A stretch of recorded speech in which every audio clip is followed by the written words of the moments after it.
तो नमस्कार आप सभी को। अभी हम देखते हैं स्टोमक के बारे में। इससे पहले हमने ओसोफेगस के बारे में डिस्कस किया था। उसके बारे में हमने पूरा पढ़ा था कि कौन इसमें किस प्रकार से डाइजेशन होता है और किस प्रकार से डाइजेशन नहीं होता है और इसमें कौन कौन सी ग्लैंड पाई जाती है। अभी हम देखेंगे कि जब भोजन ग्रास नाल ओसोफेगस से स्फिंक्टर के द्वारा जब आमाशय के अंदर आ जाता है तो किस प्रकार से उसमें प्रोसेस होती है। तो अब देखते हैं कि आमाशय होता है वो जे शेप का होता है। जो खाली आमाशय खाली स्टोमक होता है वो किस आकार का होता है, जे शेप का होता है। अब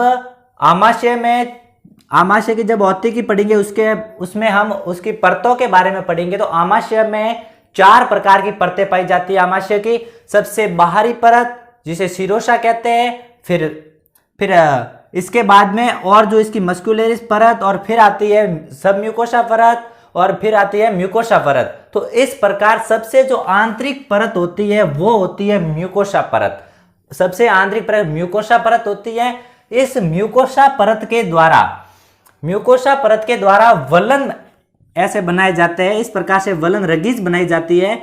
जब आमाशय के अंदर ये वलन पाए जाते हैं तब तक है कि आमाशय कैंसर का यह संकेत नहीं है, लेकिन जब ये रगीज एब्सेंट होती है हमारे आमाशय के अंदर तो ऐसा माना जाता है या फिर यह होता है कि इसमें कैंसर होगा आमाशय का। अब आमाशय के पार्ट की बात करें तो आमाशय के 4 भाग होते हैं। आमाशय को 4 भागों के अंदर विभाजित किया गया है, जिसके अंदर सबसे ऊपरी भाग फंडिक पार्ट होता है। जैसे ही भोजन ग्रास नाल के बाद में आमाशय स्टोमक के अंदर आता है तो फंडिक भाग के अंदर आएगा।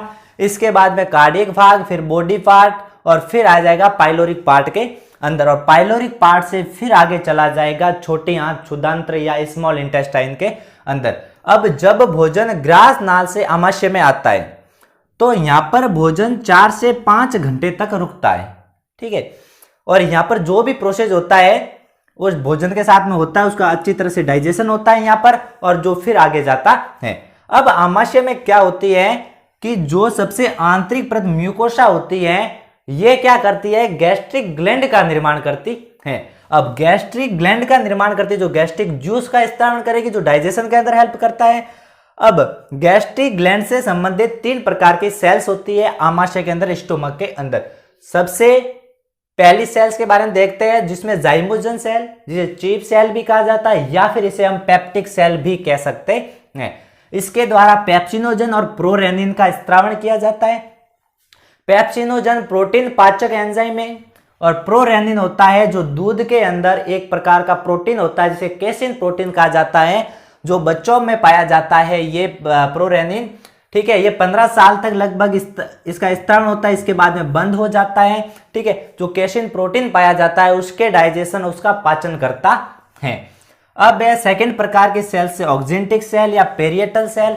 अब पेरिएटल सेल्स क्या करती है, ये आमाशय के अंदर हाइड्रोक्लोरिक एसिड HCl का स्त्रावण करती है, और इसके साथ में कैस्टले इंट्रिंसिक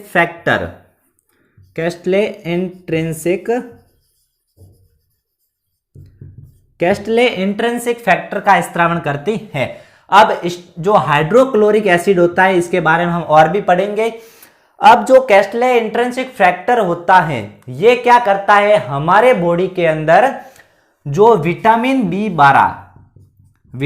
B12 होता है, विटामिन बी एक कॉम्प्लेक्स के रूप में होता है, तो विटामिन जो B12 होता है उसका एब्जॉर्प्शन करने का काम करता है। लेकिन बात यहां आती है कि सर अभी तक तो इसका डाइजेशन भी नहीं हुआ है तो फिर एब्जॉर्प्शन कैसे होगा। तो एक बात ध्यान रखना कि जो विटामिन B12 होते हैं या फिर कोई भी विटामिन होता है वो ऑलरेडी सूक्ष्म तत्व होते हैं, कहने वाले उनको और छोटे भागों में बांटने की जरूरत नहीं होती है, वो डायरेक्ट एब्जॉर्प्शन कर सकते हैं। तो इसलिए जो विटामिन B12 होता है उसका डाइजेशन करने की कोई जरूरत नहीं होती, इसका डायरेक्ट एब्जॉर्प्शन कर लिया जाता है।